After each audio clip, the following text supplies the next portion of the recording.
2010 Camry, no start condition. Just want to give you guys a quick little tip here.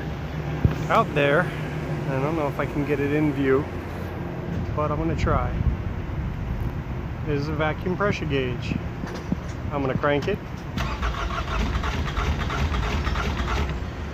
And let's go out there and go look at what I'm actually hooked up to. The vacuum pressure gauge is showing about 6.5 psi. We are hooked up directly to where the radiator cap is. If I loosen up the radiator cap,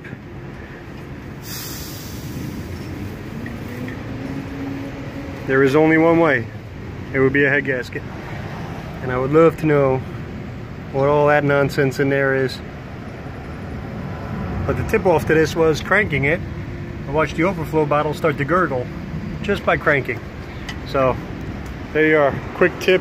I don't know what today is. Maybe it's Tuesday, maybe it's not, but just something that you could always keep in mind there if you're starting to question whether or not you have a head gasket and you see your coolant level is down low enough that you shouldn't be worried about it. Throw a pressure gauge on there, crank it over and see what you got.